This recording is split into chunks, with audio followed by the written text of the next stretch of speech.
Vlogs. ನಾನು ನಿಮ್ಮ ಎಲ್ಲರೂ ಹೇಗಿದ್ದೀರಾ? ಚೆನ್ನಾಗಿದ್ದೀರಾ? ನಾನು ಕೂಡ ತುಂಬಾ ಚೆನ್ನಾಗಿದ್ದೀನಿ. ಇವತ್ತು ವ್ಲಾಗ್ನ ನಾನು ಕರೆಕ್ಟಾಗಿ 12:15 ಶುರು ಮಾಡಿದ್ದೀನಿ. ಇವಾಗ ಅಪ್ಪು ಬರ್ತಾನೆ, ಅವನು ಸ್ಕೂಲಿಗೆ ಹೋಗಿದ್ದಾನೆ. ಸೊ ಅಪ್ಪು ಬರ್ತಾನೆ ಇವಾಗ, ಅವನ್ನ ಕರ್ಕೊಂಡು ನೆನ್ಮಂಗ್ಲಕ್ಕೆ ಹೋಗಬೇಕು. ಇವಾಗ ನೆನ್ಮಂಗ್ಲಕ್ಕೆ ಓಡಾಡೋದೇ ಜಾಸ್ತಿ ಆಗಿಬಿಟ್ಟಿದೆ, ಯಾಕಂದರೆ ಅವನ್ನ ಸ್ಕೂಲಿಗೆ ಸೇರಿಸ್ಬೇಕು. ಒಂದು ಆಧಾರ್ ಕಾರ್ಡು ಬಂದಿಲ್ಲ, ಅದಕ್ಕೋಸ್ಕರ ಒಂದು ಇದು ರೆಡಿ ಇದೆ, ಅಪಾಯಿಂಟ್ಮೆಂಟ್ ರೆಡಿ ಇದೆ. ಆದರೆ ಆಧಾರ್ ಕಾರ್ಡ್ ಅವರು ಬನ್ನಿ ಅಂತ ಹೇಳಿದರು. ಹಾಗೆ ಒಂದು ಫೋಟೋಸ್ ಪೇರ್ ತೆಗೆಸ್ಬೇಕು. ಸೊ ಇಷ್ಟು ಅವನಿಗಿದೆರಡು ಪೆಂಡಿಂಗಲ್ಲಿದೆ, ಅವ್ನ ಫೋಟೋಸು ಮತ್ತು ಒಂದು ಆಧಾರ್ ಕಾರ್ಡು. ಇನ್ನು ಮಿಕ್ಕಿದ ಡಾಕ್ಯುಮೆಂಟ್ಸ್ ಎಲ್ಲ ನಾವು ಕೊಟ್ಟಿದ್ದೀವಿ, ಒಂದು ಬರ್ತ್ ಸರ್ಟಿಫಿಕೇಟ್ ಎಲ್ಲನೂ ಕೊಟ್ಟಿದ್ದೀವಿ. ಬಟ್ ಇದೆರಡು ಪೆಂಡಿಂಗ್ ಇರೋದ್ರಿಂದ ಅವರು ನೆಕ್ಸ್ಟ್ ವಾರ ಅದನ್ನೆಲ್ಲ ತೊಗೊಂಡು ಬಂದು ಕೊಟ್ಬಿಟ್ಟು ಕ್ಲಿಯರ್ ಮಾಡಿ ಅಂತ ಹೇಳಿದರು. ಹಾಗಾಗಿ ಇವತ್ತು ಹೊರಡ್ತಾ ಇದ್ದೀವಿ. ಬೆಳಗ್ಗೆ ಅವನ್ನ ಸಮ್ಮರ್ ಕ್ಯಾಂಪಿಗೆ ಕಳಿಸಿದ್ದೆ, ಆಮೇಲೆ ಕೆಲಸ ಇತ್ತು, ಅದನ್ನು ಮಾಡ್ಕೊತಾ ಇದ್ದೆ. ಹಾಗಾಗಿ ವ್ಲಾಗ್ ಏನು ಸ್ಟಾರ್ಟ್ ಮಾಡೋಕ್ಕಾಗಿರಲಿಲ್ಲ. ಇವಾಗ ಹಾಗೆ ವ್ಲಾಗ್ನ ಸ್ಟಾರ್ಟ್ ಮಾಡ್ತಾಯಿದ್ದೀನಿ.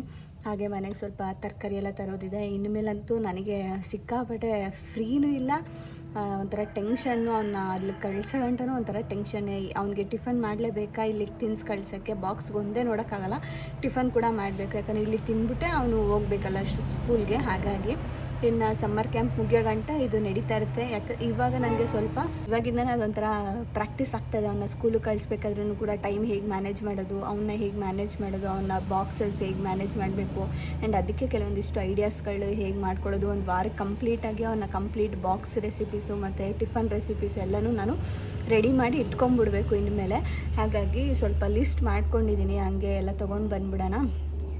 ಒಂದು ವಾರಕ್ಕೆ ಆಗೋಂಗೆ ತೊಗೊಂಬಂದ್ಬಿಟ್ಟು ಇನ್ನು ಹಂಗೇ ಕಂಟಿನ್ಯೂ ಮಾಡ್ಕೊಂಡು ಹೋಗೋಣ. ಅವ್ನಿಗೆ ಲಂಚ್ ಬಾಕ್ಸ್ಗೆ ಏನು ಪ್ಯಾಕ್ ಮಾಡಬೇಕು, ಮನೆಗೆ ಸ್ವಲ್ಪ ಕೆಲವೊಂದಿಷ್ಟು ಸ್ನ್ಯಾಕ್ಸ್ಗಳನ್ನ ಮಾಡಿಟ್ರೆ ಬಾಕ್ಸ್ಗೆ ಕೆಲವೊಂದು ಸತಿ ಲೇಟಾಗಿ ನಾವು ಎದ್ರೂ ಕೆಲಸಗಳು ಅಲ್ಲಿ ಲೇಟಾಗಿ ಹಸು ಕೆಲಸ ಎಲ್ಲ ಲೇಟಾಗಿ ಆಗೋಗುತ್ತಲ್ಲ ಒಂದೊಂದು ಸತಿ. ಆ ಟೈಮಲ್ಲಿ ನನಗೆ ಅಡ್ಜಸ್ಟ್ ಆಗಿಬಿಡುತ್ತೆ ಏನಾದರೂ ಸ್ನ್ಯಾಕ್ಸ್ ಮಾಡಿ ಇಟ್ಕೊಂಡ್ರೆ. ಹಾಗಾಗಿ ಅದನ್ನು ಕೂಡ ಮಾಡಿ ಇಟ್ಕೊಳ್ಳೋಣ ಅಂತ ಹೇಳ್ಬಿಟ್ಟು ಐಟಮ್ಸ್ಗಳನ್ನ ಎಲ್ಲ ತೊಗೊಂಬರಕ್ಕೆ ಹೋಗ್ತೀನಿ. ಏನೇನು ಮಾಡಬೇಕು ಅಂತ ಒಂದು 4-5 ಇದನ್ನು ಬರೆದು ಇಟ್ಕೊಂಡಿದ್ದೀನಿ. ಅದಕ್ಕೆ ಏನೇನು ಬೇಕೋ ಅದನ್ನು ಮಾತ್ರನೇ ತೊಗೊಂಡು ಬರ್ತೀನಿ. ಆಮೇಲೆ ಹಂಗಂಗೆ ಹೋಗ್ತಾ ನನಗೆ ಅದು ಗೊತ್ತಾಗುತ್ತೆ ಏನೇನು ಮಾಡ್ಕೋಬೇಕು, ಏನೇನು ಅವನಿಗೆ ಕೊಟ್ಟು ಕಳಿಸ್ಬೇಕು ಅಂತ ಹೇಳಿಬಿಟ್ಟು. ಯಾಕಂದರೆ ಮುಂಚಿನ ಥರ ನಾವು ಅನ್ನ ಸಾಂಬಾರೆಲ್ಲ ತೊಗೊಂಡೋಗ್ತಾಯಿದ್ವಿ ನಮ್ಮ ಬಾಕ್ಸ್ಗಳಿಗೆ. ನಮ್ಮ ಸ್ಕೂಲಲ್ಲೆಲ್ಲ ಅನ್ನ ಸಾಂಬಾರೆಲ್ಲ ಕೊಟ್ಟು ಕಳಿಸ್ತಾಯಿದ್ರು. ಬಟ್ ಇವಾಗ ಆ ಥರ ಕೊಟ್ಟು ಕಳ್ಸೋಕ್ಕಾಗಲ್ಲ. ಅವರೇ ಹೇಳ್ಬಿಡ್ತಾರೆ ಟೀಚರ್ಸು, ಇಂಥದ್ದೇ ಇರಬೇಕು, ಇಂಥ ಫ್ರೂಟ್ಸೇ ಇರಬೇಕು, ಇಷ್ಟು ಕ್ಯಾಲರೀಸ್ ಅವ್ರಿಗೆ ಕೊಡಬೇಕು, ಮಧ್ಯಾಹ್ನದ ಹೊತ್ತು ಡ್ರೈ ಫ್ರೂಟ್ಸ್ ಹಿಂಗೆ ಇರಬೇಕು ಅಂತೇಳಿ ಅವರೇ ಒಂದು ಲೀಸ್ಟನ್ನ ಹೇಳ್ಬಿಡ್ತಾರೆ.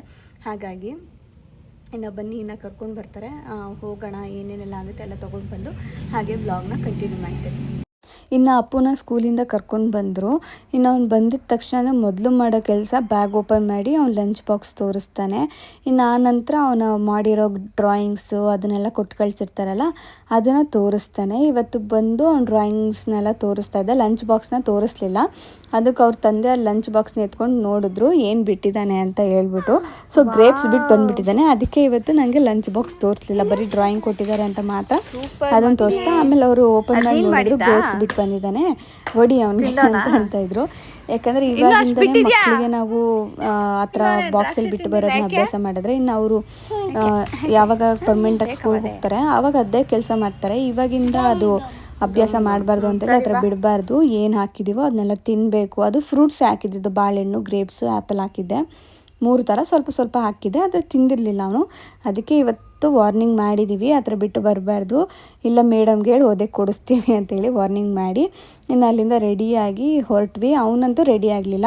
ನಂಗೆ ಬಟ್ಟೆ ಬೇರೆ ಬೇಡ, ಇದೇ ಬಟ್ಟೆ ಹಾಕ್ಕೊಂಡು ನಾನು ಫೋಟೋಸ್ ತೆಗೆಸ್ಕೊತೀನಿ ಅಂತ ಹೇಳಿ, ನಾನು ಚೆನ್ನಾಗಿ ಬರೋಲ್ಲ ಮಗನೇ, ದೊಗ್ದೊಗ್ಲೇ ಇದೆ ಅಂತ ಹೇಳಿದ್ರು ಕೇಳಲ್ಲ.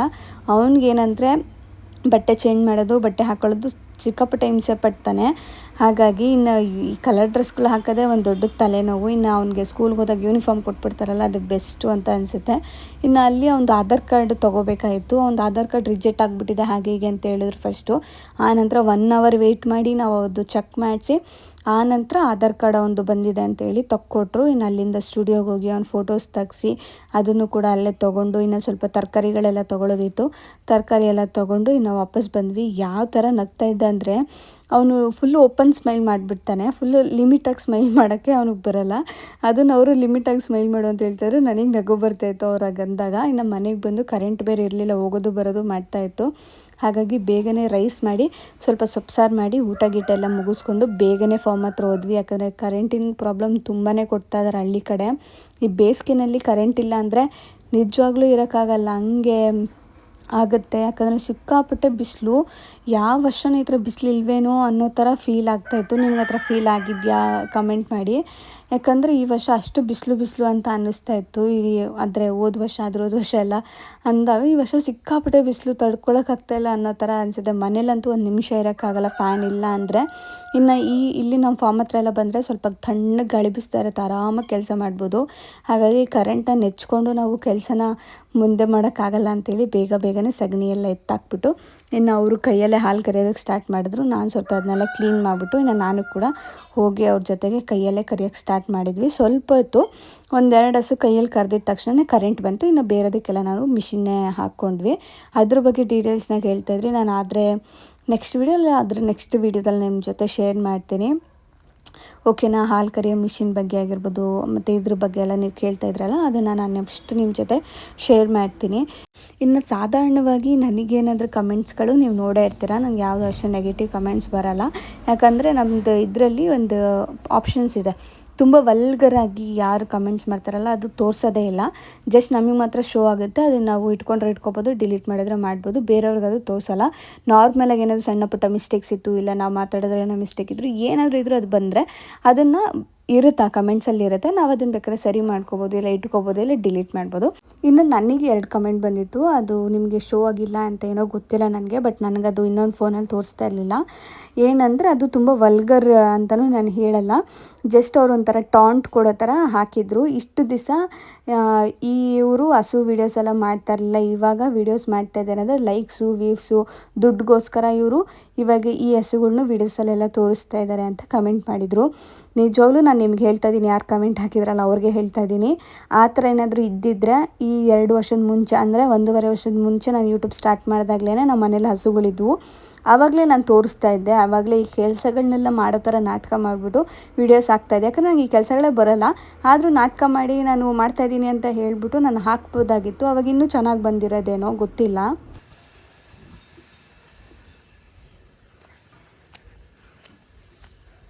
ಅವಳನ್ನ ತಂದು ಅಲ್ಲಿ ಕಟ್ಟಾಕ್ಬೇಕು ತಾನೆ.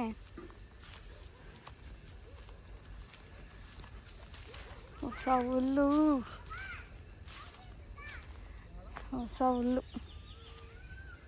ಅವಳು ಅಲ್ಲಿದ್ದಾಳೆ. ಇಲ್ಲಿ ನೋಡು. ಸೊ ನಿಮಗೆ ಹೇಳ್ತಾ ಇರೋದೇನೆಂದರೆ, ಆ ಥರ ಇದ್ದಿದ್ದರೆ ನಾನು ನಿಜವಾಗ್ಲೂ ಆ ಥರ 1 ವರ್ಷದ ಹಿಂದೆಯೇ 1.5 ವರ್ಷದ ನಾನು ಯೂಟ್ಯೂಬ್ ಚಾನಲ್ ಮಾಡ್ತಾ ಇರೋದು. ಅವಾಗಲೇ ತೋರಿಸ್ತಾ ಇದ್ದೆ. ಇನ್ನೂ ಚೆನ್ನಾಗಿ ಇಂಪ್ರೂವ್ ಆಗ್ತಾಯಿತ್ತು ಆವಾಗ ನನ್ನ ಚಾನಲ್ಲು ಹಸುಗಳ್ದೆಲ್ಲ ಇರೋದಕ್ಕೆ, ಕೆಲಸ ಮಾಡೋ ಥರ ವೀಡಿಯೋಸ್ ಹಾಕೋದಕ್ಕೆ ಇನ್ನೂ ಚೆನ್ನಾಗಿ ಆಗ್ತಾಯಿತ್ತು. ಯಾರಿಗೂ ಗೊತ್ತು ಅಲ್ವಾ. ಆದರೆ ನಾನೇನಂದರೆ ಆವಾಗ ಮಗು ಇನ್ನೂ ಚಿಕ್ಕವನು, ನನ್ನ ಅಪ್ಪು ಇನ್ನೂ ಆವಾಗ ತಾನೇ 1.5 ವರ್ಷನೇನೋ 2 ವರ್ಷನೇನೋ ಇರಬೇಕು ಅವನು, ಅಷ್ಟೇ. ಅವನ್ನ ಬಿಟ್ಟು ನಾನು ಈ ಥರ ಬೆಳಗಿನ ಜಾವ ಹೋಗಿ ಅವ್ರಿಗೆ ಹೆಲ್ಪ್ ಮಾಡೋಕ್ಕೆಲ್ಲ ಆಗ್ತಿರಲಿಲ್ಲ. ಆವಾಗ ಬರೀ ಒಂದು 3-4 ಹಸು ಇತ್ತು ಅಷ್ಟೇ. ಅವ್ರು ಬೇರೆ ಕೆಲಸಗಳು ಬೇರೆ ಇದರಲ್ಲಿ ಬ್ಯುಸಿ ಆಗಿರ್ತಾಯಿದ್ರು, ಅವ್ರು ಇದನ್ನು ಮ್ಯಾನೇಜ್ ಮಾಡೋದ್ರ ಜೊತೆ. ಅದಾದಮೇಲೆ ನಾನು ಯಾವಾಗ ನನ್ನ ಕೆರಿಯರ್, ನನ್ನ ಒಂದು ಏನಾದರೂ ಮಾಡಬೇಕು ಅಂತ ಅಂದ್ಕೊಂಡು ಸ್ಟಾರ್ಟ್ ಮಾಡಿದ್ನೋ ಆವಾಗಲೇ ನಾನು ಮೇಕಪ್ ಫೀಲ್ಡಿಗೆ ಬಂದಿದ್ದು, ಟೈಲರಿಂಗ್ ಮಾಡಿದ್ದು, ತುಂಬ ಕಲ್ತಿದ್ದು ಆವಾಗಲೇ. ಬಟ್ ಆವಾಗಲೇ ಮುಂಚೆಯಿಂದನೇ ದುಡ್ಡು ಮಾಡಬೇಕು, ಲೈಕ್ಸು ವ್ಯೂವ್ಸು ಬೇಕು ನನಗೆ, ಚೆನ್ನಾಗಿ ವ್ಯೂಸ್ ಬರಬೇಕು, ಚೆನ್ನಾಗಿ ಇದು ಬರಬೇಕು ಅಂತಿದ್ರೆ ಏನಾದರೂ ಮಾಡಿ ನಾವು ವೀಡಿಯೋಸ್ ಮಾಡ್ಬೋದಾಗಿತ್ತು. ಅದರಲ್ಲಿ ಏನು ಇರಲಿಲ್ಲ. ಬಟ್ ಆಮೇಲೆ ನಾವು ಸಪ್ರೇಟಾಗಿ ಒಂದು ಫಾರ್ಮ್ ಮಾಡಿದ್ಮೇಲೂ ಕೂಡ ನಾನು ತೋರಿಸ್ಬೋದಾಗಿತ್ತು. ಬಟ್ ನಾನು ಸಂಕ್ರಾಂತಿ ಹಬ್ಬದ ದಿವಸ ಮಾತ್ರನೇ ಹಸುಗಳನ್ನ ತೋರಿಸ್ತಾ ಇದ್ದೆ. ಅವಾಗೇನೆಂದರೆ ನಾವು ಕಣ್ಣಾರೆ ನೋಡಿದ್ದೀವಿ ಹಸುಗಳಿಗೆ ಎಷ್ಟು ದೃಷ್ಟಿಯಾಗಿ ಒಂಥರ ಹೇಗಾಗ್ತಾಯಿತ್ತು ಅಂದರೆ, ನಮ್ಮ ಮನೆ ಹತ್ರ ಅಕ್ಕಪಕ್ಕನೂ ಯಾರೂ ಸರಿ ಇಲ್ಲ ಬಿಡಿ. ಕೆಲವು ಜನಗಳು ಹೆಂಗಿದ್ದಾರೆ ಅಂದರೆ ಇದನ್ನೇ ಮಾಡಿಸ್ಬಿಡೋರು, ಅದು ಯಾರು ನಂಬಲ್ಲ. ಬಟ್ ಅವು ಒಂಥರ ಹುಷಾರಿಲ್ದಂಗೆ ಆಗೋದು, ಹೊಟ್ಟೆಲೆ ಕರು ಸುತ್ತೋಗೋದು, ಈ ಥರದ್ದೆಲ್ಲ ಆಗ್ತಾಯಿತ್ತು. ಅದನ್ನೆಲ್ಲ ನೋಡಿನೇ ನಾವು ಸಪ್ರೇಟಾಗಿ ಫಾರ್ಮ್ ಮಾಡಿಕೊಂಡು ಅಲ್ಲಿ ನಾವು ಮಾಡ್ತಾಯಿದ್ವಿ. ನಾನು ನನ್ನ ಫೀಲ್ಡಲ್ಲಿ ಬ್ಯುಸಿ ಆಗಿಬಿಟ್ಟಿದ್ದೆ. ಬಟ್ ಇವಾಗ ಏನಾಯಿತು ಅಂದರೆ ಅವ್ರಿಗೆ ನಾನು ಹೆಲ್ಪಿಗೆ ಬೇಕು. ಯಾಕಂದರೆ ಕರು ಇದ್ದಾವೆ, ಜಾಸ್ತಿ ಹಸುಗಳಿದ್ದಾವೆ, ಒಬ್ಬರೇ ಮೇಂಟೈನ್ ಮಾಡೋಕ್ಕಾಗ್ತಾಯಿಲ್ಲ. ಆ್ಯಂಡ್ ಒಬ್ಬರು ಕೆಲಸದವರು ಕೂಡ ಇದ್ದರು, ಅವರು ಆಂಧ್ರ ಪ್ರದೇಶವರು. ಬಟ್ ಅವ್ರು ಇವಾಗ ಇಲ್ಲ, ಅವರು ಕೂಡ ಹೊರಟೋದ್ರು. ಇವ್ರ ಹೆಲ್ಪ್ಗೆ ಅಂತಲೇ ಅವರಿದ್ದರು. ಇವಾಗ ನಾನು ಏನು ಕೆಲಸ ಮಾಡ್ತೀನಲ್ಲ ಅವರು ಅಷ್ಟೇ ಕೆಲಸ ಮಾಡ್ತಾಯಿದ್ರು, ಹೆಲ್ಪ್ಗೆ ಅಂತ ಇದ್ದರು. ಬಟ್ ಅವರು ಹೋದ್ಮೇಲೆ ಅವ್ರಿಗೆ ಹೆಲ್ಪ್ಗೆ ಅಂತ ಬೇಕೇ ಬೇಕು.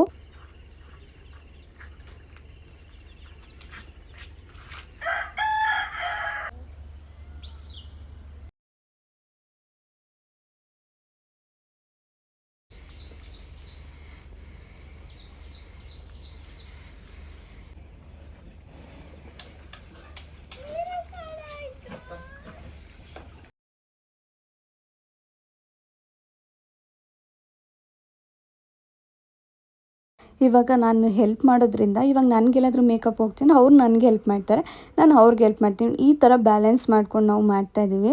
ಅದು ಬಿಟ್ಟರೆ ಇನ್ನು ಯೂಟ್ಯೂಬ್ ಚಾನಲ್ ನಂದಿದೆ. ಸೊ ಹಾಗಾಗಿನೇ ಇವಾಗ ನಾವು ಮಾಡೋ ಕೆಲಸ ಪ್ರತಿಯೊಂದು ನಮ್ಮ ಲೈಫ್ ಸ್ಟೈಲ್ ಹೇಗಿದೆ, ನಮ್ಮ ದಿನಚರಿ ಹೇಗಿರುತ್ತೆ ಅದನ್ನೆಲ್ಲ ನಾವು ತೋರಿಸ್ತಾ ಇದ್ದೀವಿ. ಮುಂಚೆಯಿಂದನೂ ನನ್ನ ವರ್ಕ್ ಆಗಿರ್ಬೋದು ಪ್ರತಿಯೊಂದೂ ನಾನು ವೀಡಿಯೋಸಲ್ಲಿ ಹಾಕ್ತಾ ಇರೋದ್ರಿಂದ ಇವಾಗ ಇದನ್ನು ನಾನು ಅವ್ರ ಜೊತೆ ಹೋಗಿ ಮಾಡ್ತಾ ಇರೋದ್ರಿಂದ ಅವ್ರನ್ನೂ ಕೂಡ ನಾನು ಪರ್ಮಿಷನ್ ಕೇಳಿದ್ದೀನಿ. ಓಕೆ ಹಾಕ್ಬೋದಾ, ಏನಾಗಲ್ವಾ, ಓಕೆನಾ ಅಂತ ಹೇಳ್ಬಿಟ್ಟೆ ನಾನು ಅವ್ರಿಗೆ ಕೇಳಿನೇ ನಾನು ವೀಡಿಯೋಸ್ಗಳನ್ನ ಹಾಕ್ತಾಯಿದ್ದೀನಿ ಅಷ್ಟೇ. ಆ್ಯಂಡ್ ತುಂಬ ಜನನೂ ಕೇಳ್ತಾಯಿದ್ರಿ ಹಸುಗಳು ವೀಡಿಯೋಸ್ ಮಾಡಿ ಅದ್ರ ಬಗ್ಗೆ ಹೇಳಿ, ಕೆಲವೊಂದಿಷ್ಟು ಸಣ್ಣ ಸಣ್ಣ ಪುಟ್ಟ ಕ್ಲಿಪ್ಪಿಂಗ್ಸ್ ಆದರೂ ಹಾಕಿ ಅಕ್ಕ ಚೆನ್ನಾಗಿರುತ್ತೆ ಅದನ್ನೆಲ್ಲ ನೋಡೋದಕ್ಕೆ ಅಂತ ಕೇಳಿದರು. ಸೊ ಓಕೆ, ಅವರು ಇಷ್ಟಪಡ್ತಾ ಇದ್ದಾರಲ್ಲ. ಇಷ್ಟು ವರ್ಷ ನಾನು ತುಂಬಾ ಅವಾಯ್ಡ್ ಮಾಡ್ತಾಯಿದ್ದೆ, ಬಟ್ ಓಕೆ ಇನ್ಮೇಲಾದರೂ ಸ್ವಲ್ಪ ಸಣ್ಣ ಪುಟ್ಟದ್ದು ನನ್ನ ಕೈಲಿ ಆಗೋಷ್ಟು ನಾನು ಹಾಕೋಣ ಅಂತ ಹೇಳ್ಬಿಟ್ಟು ಮಾಡಿ ಹಾಕ್ತಾ ಇರೋದು ಅಷ್ಟೇ. ಅದು ಬಿಟ್ಟರೆ ಬೇರೆ ಏನೂ ಇಲ್ಲ. ಅಂದ್ಕೊಂಡ್ರೆ ಅಂದ್ಕೊಳ್ಳಿ, ಅದ್ರ ಮೇಲೆ ಏನು ಮಾಡೋಕ್ಕಾಗಲ್ಲ.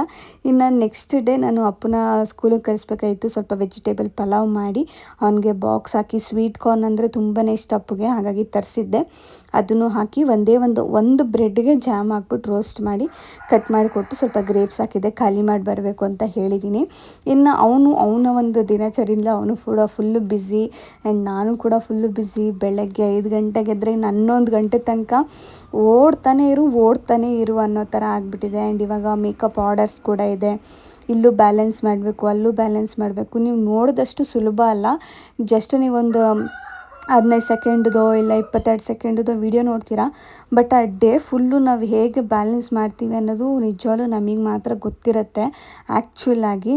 ಅದರಲ್ಲೂ ಈ ವಿಡಿಯೋಸ್ ಎಲ್ಲ ಮಾಡೋರಿಗೆ ಈ ಥರ ಎಕ್ಸ್ಟ್ರಾ ಕೆಲಸಗಳೇನಿದ್ರೆ ಇನ್ನೂ ಕಷ್ಟ. ಅದರಲ್ಲೂ ನೀವು ಬೆಳಗ್ಗೆಯಿಂದ 11 ಗಂಟೆ ತನಕನೂ ನೀವು ಮಾಡಬೇಕು, ನೆಕ್ಸ್ಟ್ ವೀಡಿಯೋ ಎಡಿಟ್ ಮಾಡಬೇಕು, ಅದನ್ನು ಅಪ್ಲೋಡ್ ಮಾಡಬೇಕು ಅಂದರೆ ತುಂಬ ನಿಜವಾಗ್ಲೂ ಕಮ್ಮಿ ಮಾತಲ್ಲ, ತುಂಬಾ ಕಷ್ಟ ಇದೆ. ಬಟ್ ಅದಕ್ಕೆ ರೆಸ್ಪೆಕ್ಟ್ ಕೊಡಿ. ಆದರೆ ನಿಮ್ಗೆ ಇಷ್ಟ ಆದರೆ ಚಾನಲ್ನ ಸಬ್ಸ್ಕ್ರೈಬ್ ಮಾಡಿಕೊಂಡು ವೀಡಿಯೋಸ್ನ ನೋಡಿ ಅಂತ ನಾವು ಕೇಳ್ಕೊಳ್ತೀವಿ ಅಷ್ಟೇ.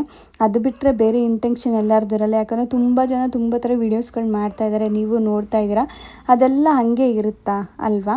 ಸೊ ಹಾಗಾಗಿ ಎಲ್ಲರೂ ಅವ್ರವ್ರ ಲೈಫ್ ಸ್ಟೈಲ್ನ ಅವ್ರವ್ರು ಇದನ್ನು ತೋರಿಸ್ತಾರೆ. ಆ್ಯಂಡ್ ಅವ್ರಿಗೆ ಇಷ್ಟ ಆದರೆ ಅವರ ಇದ್ರದ್ದು ಡೀಟೇಲ್ಸ್ನು ಕೂಡ ಕೊಡ್ತಾರೆ, ಪರ್ಸ್ನಲ್ಲಾಗಿ ಕೂಡ ಅವರೆಲ್ಲನೂ ಶೇರ್ ಮಾಡ್ತಾರೆ. ನಾನು ಆದಷ್ಟು ನನ್ನ ಒಂದು ಏನಿದೆ ಅದನ್ನು ನಿಮ್ಮ ಜೊತೆ ಆಲ್ಮೋಸ್ಟ್ ಹಂಗೇ ಶೇರ್ ಮಾಡಿದ್ದೀನಿ. ಯಾವುದೂ ಮುಚ್ಚಿಡೋ ಅಂತ ಇದ್ದಿಲ್ಲ. ಆ್ಯಂಡ್ ಏನೋ ನಾನು ಒಂದು ವಿಷಯನೋ 2 ವಿಷಯನೋ ಅದು ತುಂಬ ತೀರಾ ಪರ್ಸ್ನಲ್ಲು, ನನಗೆ ಅದ್ರ ಬಗ್ಗೆ ಇಷ್ಟ ಇಲ್ಲ ಮಾತಾಡೋಕ್ಕೆ ಅನ್ನೋದ್ರ ಬಗ್ಗೆ ಬಿಟ್ಟು ಇನ್ನು ಮಿಕ್ಕಿದ್ದೆಲ್ಲನೂ ನಾನು ನಿಮ್ಮ ಜೊತೆ ಶೇರ್ ಮಾಡಿದ್ದೀನಿ. ಅಂಥದ್ದು ಮುಚ್ಚಿಡೋ ಅಂತಲೂ ಇದನ್ನು ನಾನು ಏನೂ ಮಾಡಿಲ್ಲ, ಅದೊಂದು ಹೇಳೋದಕ್ಕೆ ಇಷ್ಟಪಡ್ತೀನಿ ನಾನು.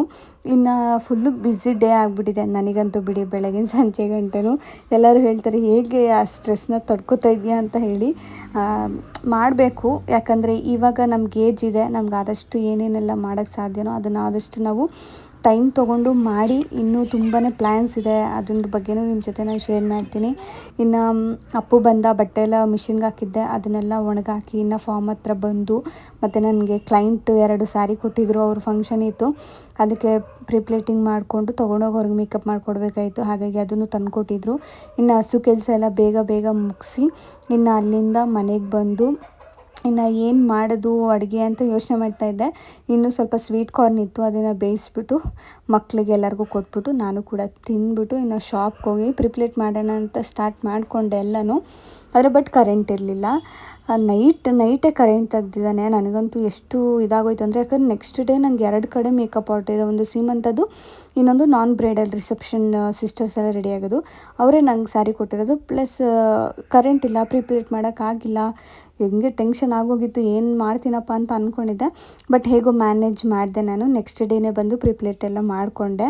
ನಾನು ಇವಾಗ ಏನು ತೋರಿಸ್ತಾ ಇದ್ದೀನಲ್ಲ, ಇಷ್ಟು ವೀಡಿಯೋ ಗಂಟ ಮಾತ್ರನೇ ಕರೆಂಟ್ ಇದ್ದಿದ್ದು, ಅದಾದಮೇಲೆ ಕರೆಂಟ್ ಇರಲಿಲ್ಲ.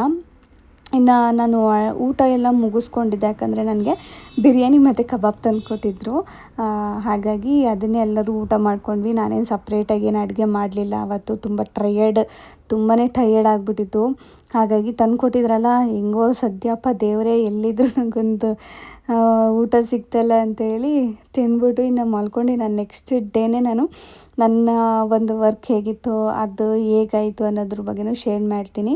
ಈ ಪ್ರಿಪ್ಲೇಟಿಂಗ್ ವೀಡಿಯೋಸ್ನ ಕೇಳ್ತಾಯಿದ್ರಿ, ಬಟ್ ನನಗೆ ಹಾಕೋದಕ್ಕಾಗ್ತಿಲ್ಲ, ಯಾಕಂದರೆ ಸಿಕ್ಕಾಪಟ್ಟೆ ಒಂಥರ ಬ್ಯುಸಿ ಡೇಸ್ ಆಗಿಬಿಟ್ಟಿದೆ. ಹಾಗಾಗಿ ನಾನು ಸಪ್ರೇಟಾಗಿ ಪ್ರಿಪ್ಲೇಟಿಂಗ್ ವೀಡಿಯೋನೇ ಮಾಡಿ ಎಡಿಟ್ ಮಾಡಿ ಹಾಕೋದಕ್ಕಾಗ್ತಾಯಿಲ್ಲ.